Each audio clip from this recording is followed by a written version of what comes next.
Hey guys, welcome to Surviving the Badge Bar, where we are going to be talking about a whole mess of stuff tonight, including our new equipment. As you can see, we've got headphones now so we can hear our ugly voices. We've got a brand new camera. We have Which a brand you can new see computer. our ugly faces.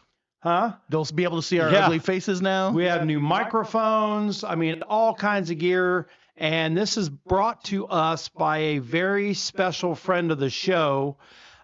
We cannot thank you enough, man, for giving us this equipment and helping us out and helping us, do the thing that we love to do. We really appreciate it. Yeah, Golf we've clap. been doing it 4 years. This Golf is clap. Yeah.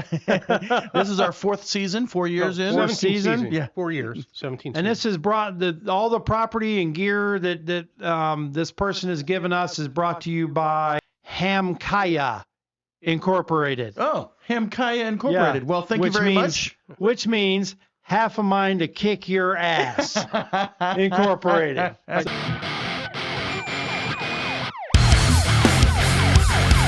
Thank you, sir, very much. Yes, we really cheers. appreciate Thank it. you very much. Cheers to you. Cheers to you, brother. Last year, we ended with 124 officers killed in the line of duty. Okay. And this year, we're at 4 right now. 2 of them fatally shot and 2 killed in vehicle-related And it's instances. the 12th. And it's the 12th. Yeah, Yeah. So Christmas. we salute you, officers who have fallen in the line of duty, and your Salute. family. I don't mind cheating on the show beer for that.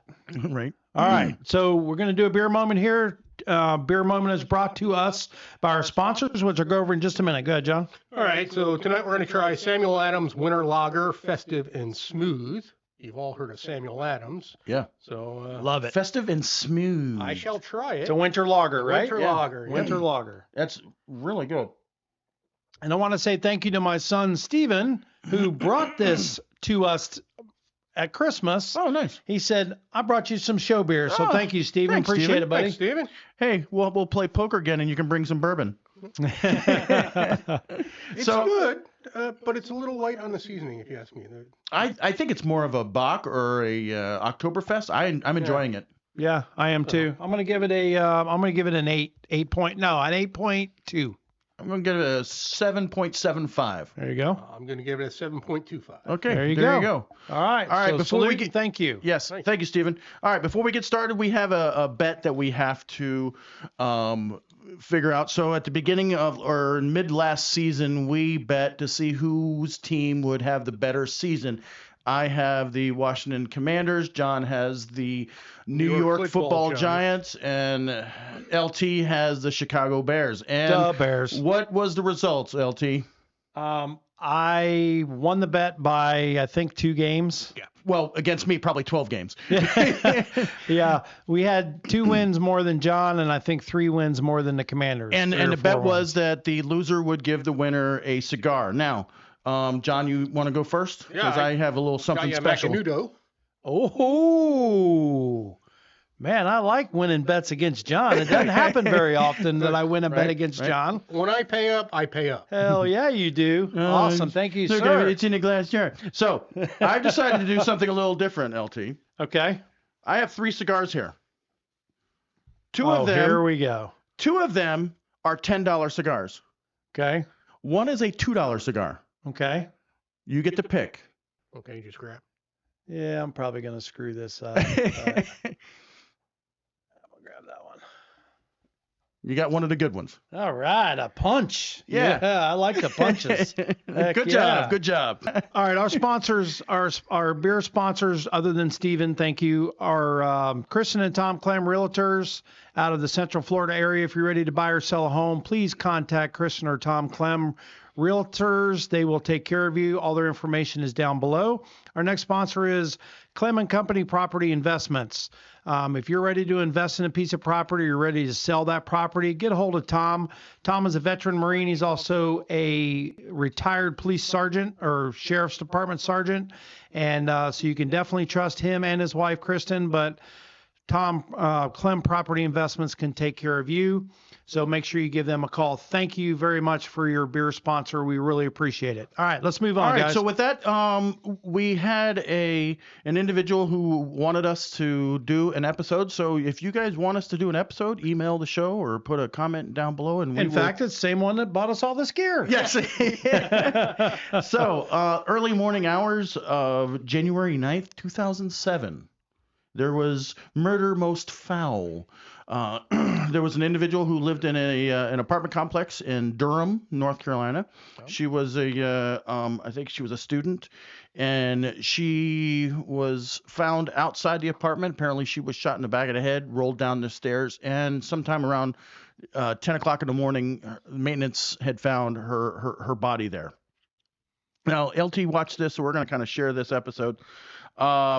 Police originally responded to some shots fired around 8 in the morning in this apartment complex, and they couldn't find anything. You know, we've all been there, shots fired. And yeah, the maintenance worker called and said he said somebody's shooting something around here nearby. Yeah.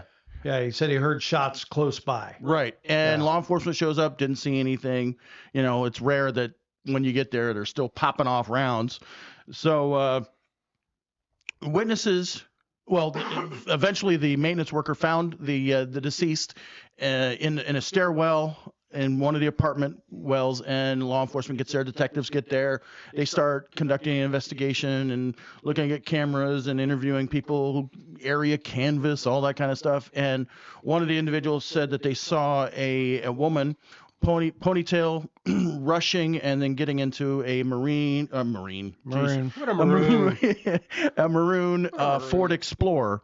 And it was actually the maintenance worker that saw her get in the vehicle. Okay. And he followed her. Oh, okay. Okay. And he followed her down the road and pulled up right next to where she stopped at a red light or stop sign, pulled right up next to her.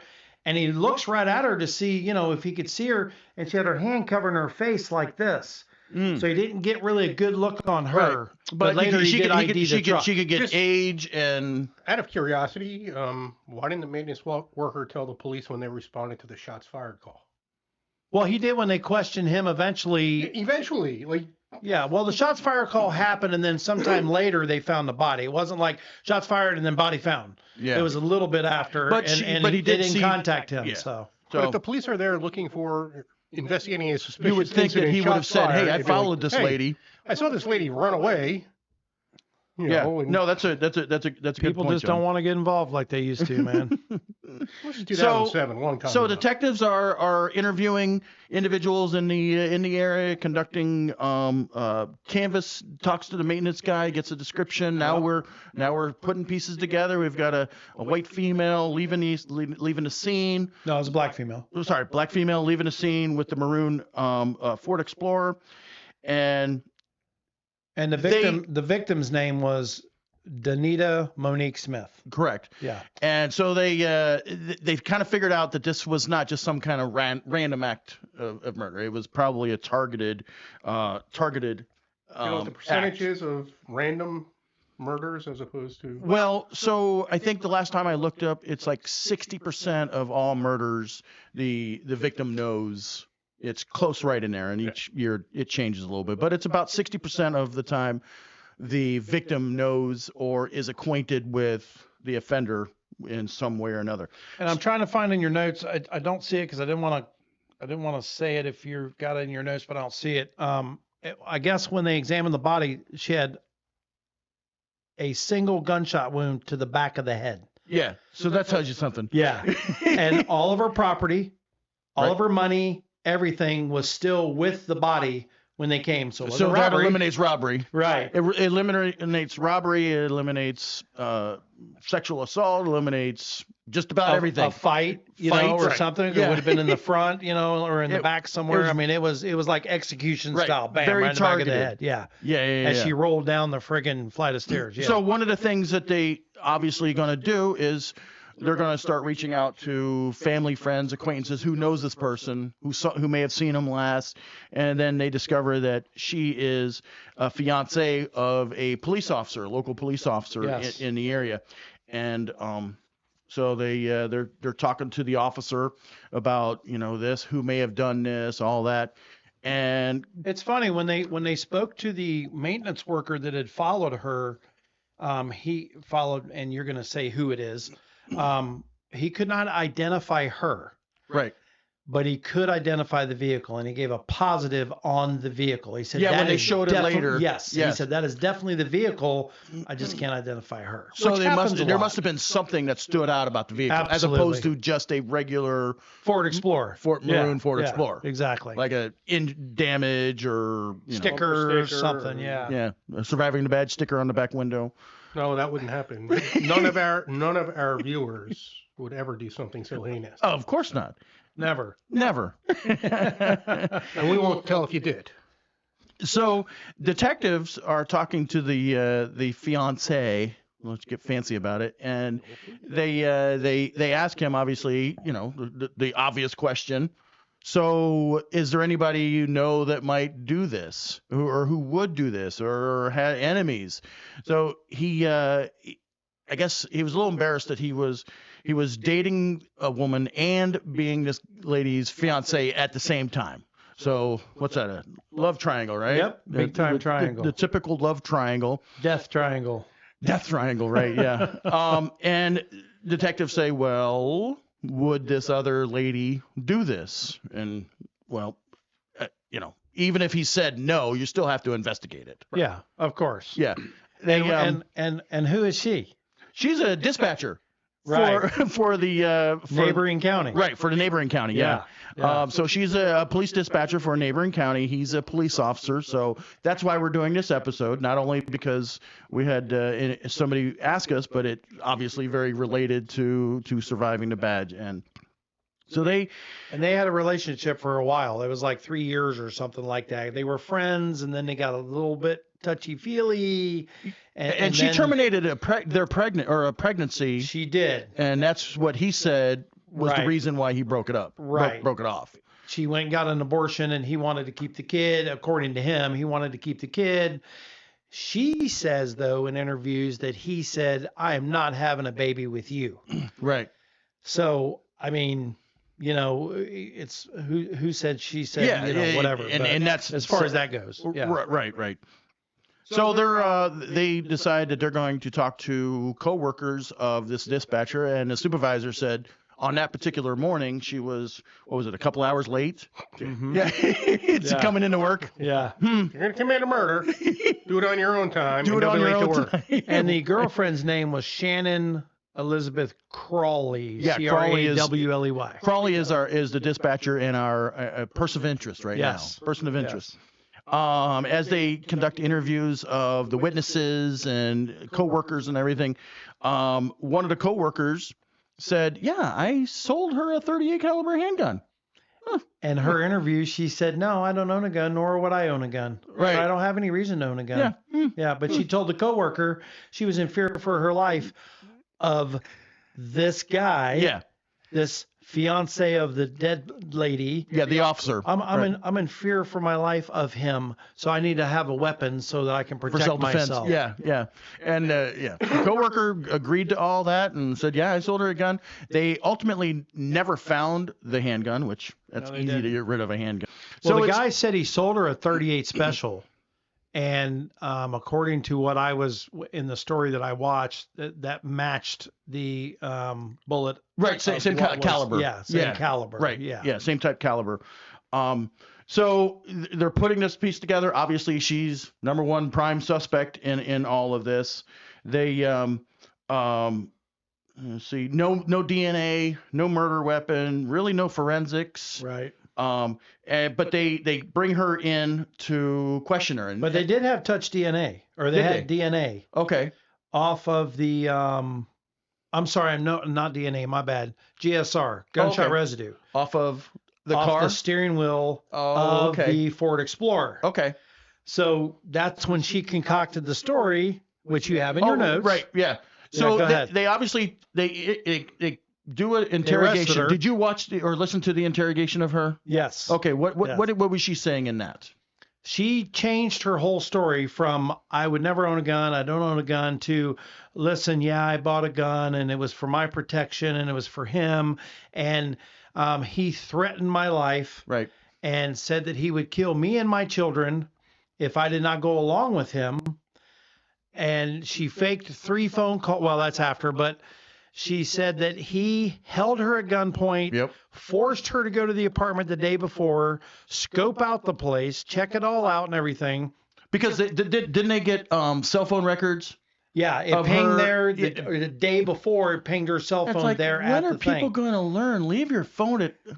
Well, I guess we shouldn't No, tell we people shouldn't how tell to. everybody that. Yes, take your phone with you anytime you commit a crime. But yeah, she went to the she said, Crawley said that the guy forced her to go there to surveil it, to check it all out. They left. They came back the next day. He forced her to sit in a parking lot while he got out of the truck.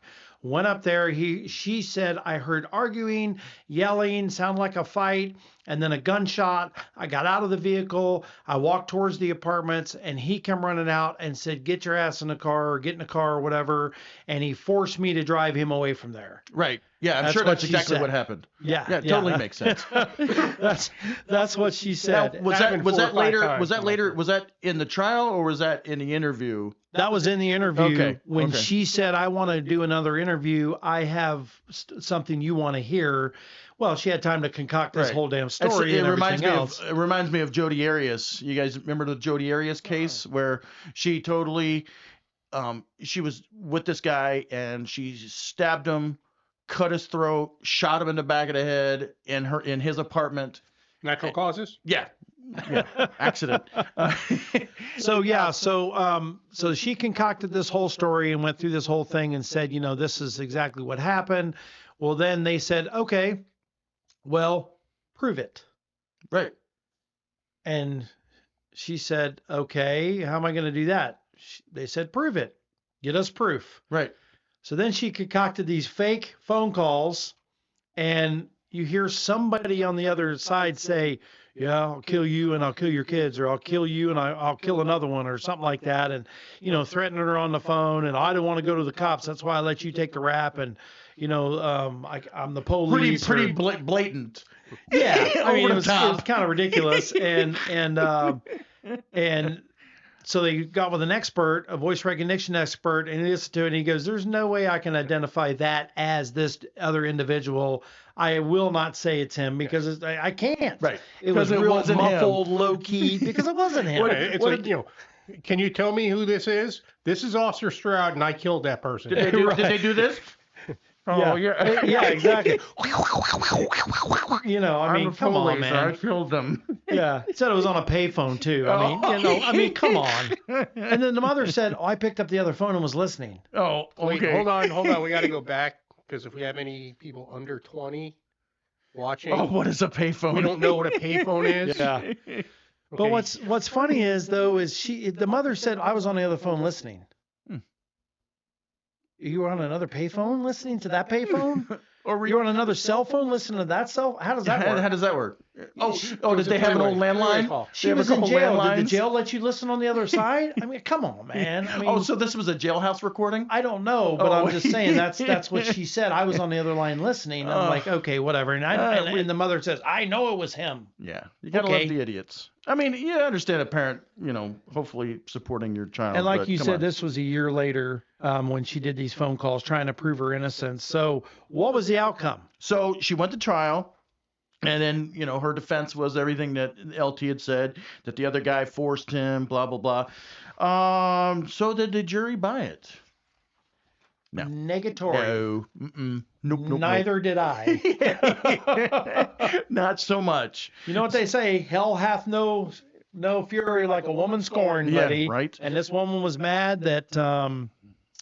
We forgot to mention that the fiance, the dead lady, Yeah. showed up at a big party where this lady Crawley was at. Okay. So she shows up at a party showing her engagement ring and showing it off to everybody. And the suspect, now the defendant or the convicted person, was there. Yeah. And that set her off. Yeah. I'm sure that was the final straw that set her off. So but no, great case, man. She was convicted and was given life in prison, no parole. If you want us to cover an episode, write a comment down below, and while you're doing that, like, subscribe, notify, all that kind of stuff. Yeah, our email's right down there in the link. So anyway, listen, guys, we really appreciate you tuning in. Thank you very much. And at Surviving the Badge, We still got your 6.